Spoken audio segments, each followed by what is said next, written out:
केबे एमिति हेइछि कि आपण जानिथिले कोन करिबाटा ठीक थिला किंतु भय किंबा लोभ जोगु आपण भूल निष्पत्ति नहीं गले? जदि हाँ तेबे एई भिडियो आपणक पई एक गेम चेंजर भिडियो होई पारे। जेतेबेले आपण ट्रेडिंग आरंभ करंती सेतेबेले एक स्वप्न नहीं आसंती, बड़ प्रॉफिट, फाइनेंशियल फ्रीडम आ एक लग्जरी लाइफस्टाइल, किंतु जेमिति ही चार्ट उपरे रेड कैंडल देखंती आपणक हाथ थरिबाकू लगे, आपणक माइंड ब्लैंक हो जाए आ पुणी आपण से ही समान भूल करंती जे भूल द्वारा आपण पूर्वरु लॉस करथिले। ट्रेडिंग रे लॉस करुथिबा 90% लोक केवल गोटिए कारण पई लॉस करिथान, सेटा होची इमोशंस उपरे कंट्रोल न रहिबा। किंतु प्रश्न होची केमिति भय, लोभ आ ओभर कॉन्फिडेंस आ रिवेंज ट्रेडिंग ए सब आपणक अकाउंट को जीरो करि दै पारे। किंतु जदि आपण एई वीडियो को पूरा देखंती तबे मु आपणक सेई साइकोलॉजिकल ट्रिक्स आ सीक्रेट कहिबा को जाउची जहा को प्रोफेशनल ट्रेडर माने निजर करिथांती। यहा द्वारा केवल आपणक ट्रेडिंग गेम बदलिबो नाही बरं आपणक मेंटल स्ट्रेंथ मध्य बढ़िबो। तेणु ए वीडियो को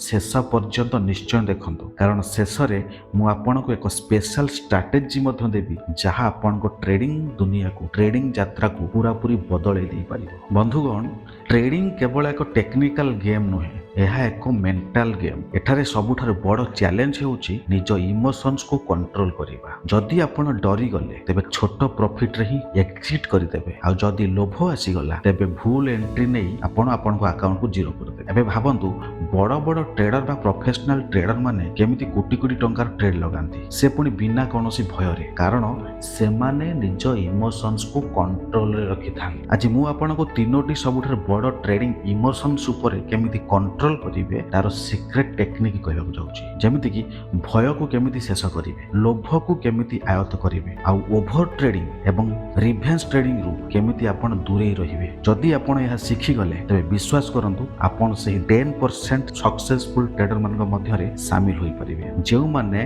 कंसिस्टेंसी प्रॉफिट करिथांती। भय हेउची सही अनुभूति जहा सबुठारु अधिक ट्रेडर मानक बर्बाद करि दैथाय। जेमिति ही आपण ट्रेड नेला परे मार्केट जदि आपणकर अपोजिट डायरेक्शन रे चलीबा आरंभ करे आपणको माइंड ब्लैंक हो जाए। आपण भाबंती कोन हेबो जदि यह आउरी तळକୁ खसी जिवो, कोन हेबो जदि मोर सब पैसा बुडी जिवो। एही भय रे आपण जल्दी एग्जिट कर दैथांती आ तापर देखंती जे मार्केट आपणको दिगरे ही जिवो। आपण जेउठी ऑर्डर नै थिबे तार ऊपर को उठिबा को लागिवो। आपण सेठी भाबी थांती जदि आउ किछि समय मु होल्ड करी रखि थांती तेबे भलो प्रॉफिट हेई थांता, किंतु सेतबेलको आपणको पाथरे किछि करिवार रास्ता न थाए, केवल रियलाइजेशन करिथान। भय को शेष करिवार केवल गोटिए उपाय होची प्रॉपर रिस्क मैनेजमेंट। आपण को आगरु जणा थिबा दरकार जे एही ट्रेड रे केते रिस्क अछि आ जदि सेथिरे लॉस हेई जाए तथापि आपणको अकाउंट सुरक्षित रहिबो। जेतेबेले आपणकर एही विश्वास थिबो जे आपणकर क्षति, आपणकर लॉस आपणकर कंट्रोल रे अछि, सेतेबेले भय आपणकर शेष हेबो। भय सेतेबेले ही लागे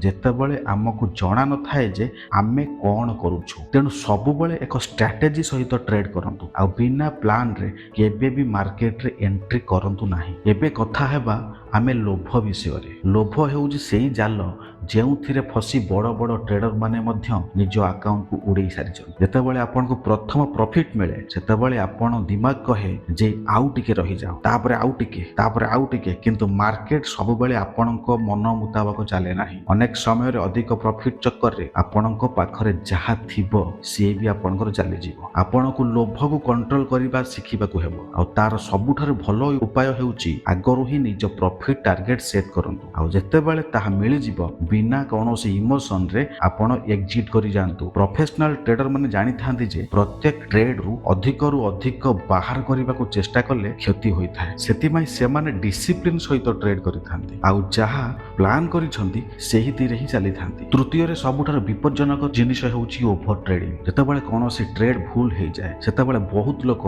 रागरे आसी पुणी थरे ट्रेड नेबाकू लागंती आ याहाकू ही रिवेंज ट्रेडिंग कुहा जाए। आपण भाबंती जे मोर तो लॉस हेची एबे मु याहाकू ଟ୍ରେଡକୁ ରିକଭର କରିଦେବି, କିନ୍ତୁ ଏହା ସବୁଠାରୁ ବଡ଼ ଧୋକା ହୋଇଥାଏ। କାରଣ ରାଗରେ ନିଆଯାଇଥିବା ଟ୍ରେଡ୍ ସାଧାରଣତଃ ଭୁଲ ସାବ୍ୟସ୍ତ ହୋଇଥାଏ। ମାର୍କେଟ ଆପଣଙ୍କୁ ଶିଖାଇବାକୁ ଆସିନାହିଁ। ଆପଣ ଯଦି ଜବରଦସ୍ତି ତାଠାରୁ ପଇସା ବାହାର କରିବାକୁ ଚେଷ୍ଟା କରିବେ, ତେବେ ସେ ଓଲଟା ଆପଣଙ୍କ ପଇସା ଛଡ଼େଇବେ। ସେଥିପାଇଁ ଯେତେବେଳେ କ୍ରମାଗତ 2 କିମ୍ବା 3ଟି ଟ୍ରେଡ୍ ଆପଣଙ୍କର ଭୁଲ ହେଉଛି, ସେତେବେଳେ ଟିକେ ବ୍ରେକ୍ ନିଅନ୍ତୁ। ଥଣ୍ଡା ଦିମାଗରେ ଟିକେ ଚିନ୍ତା କରନ୍ତୁ, ଅପେକ୍ଷା କରନ୍ତୁ। ନେକ୍ସଟ ସୁଯୋଗ ମିଳିଲେ ହିଁ ଆପଣ ପରବର୍ତ୍ତୀ ଟ୍ରେଡ୍ ନିଅନ୍ତୁ। ଯଦି ଆପଣ ଭୟ, ଲୋଭ ଆଉ ଓଭର ଟ୍ରେଡିଂ ଉପରେ କାବୁ ପାଇଯିବେ, ତେବେ ଆପଣ ହିଁ ସେଇ 10% ସଫଳ ଟ୍ରେଡର ମାନଙ୍କ ମଧ୍ୟକୁ ଆସିଯିବେ, ଯେଉଁମାନେ କ୍ରମାଗତ ଭାବେ ପ୍ରଫିଟ୍ କରିଥାନ୍ତି। ଟ୍ରେଡିଂ ଏକ ମେଣ୍ଟାଲ ଗେମ୍, ଆଉ ଏହାକୁ ଜିତିବା ପାଇଁ ଆପଣଙ୍କୁ ନିଜର ଇମୋସନ୍ସକୁ କଣ୍ଟ୍ରୋଲ କରିବାକୁ ହେବ। ଟ୍ରେଡିଂରେ ଜିତିବା ପାଇଁ ଆପଣଙ୍କୁ କେବଳ ଚାର୍ଟ ପଢିବା ଶିଖିବା ଦରକାର ନାହିଁ, ଟେକ୍ନିକାଲ ଇଣ୍ଡିକେଟରକୁ ଶିଖିବା ଦରକାର ନାହିଁ, ବରଂ ଆପଣଙ୍କୁ ନିଜ ଦିମାଗ ଉପରେ କଣ୍ଟ୍ରୋଲ କରିବା ଆସିବା ଦରକାର। ପ୍ରଫେସନାଲ ଟ୍ରେଡର ମାନେ ଲକ୍ଷ ଲକ୍ଷ ଟଙ୍କାର ଟ୍ରେଡ୍ ଲଗାନ୍ତି, କିନ୍ତୁ ସେମାନଙ୍କ ହାତ ଥରେ ନାହିଁ, ସେମାନଙ୍କର ହାର୍ଟ ବିଟ୍ ବଢେ ନାହିଁ, ସେମାନେ ବ୍ୟସ୍ତ ହୁଅନ୍ତି ନାହିଁ, ଲୋଭ କରନ୍ତି ନାହିଁ, ଆଉ ଓଭର ଟ୍ରେଡିଂ ବା ରିଭେଞ୍ଜ ଟ୍ରେଡିଂ ରୁ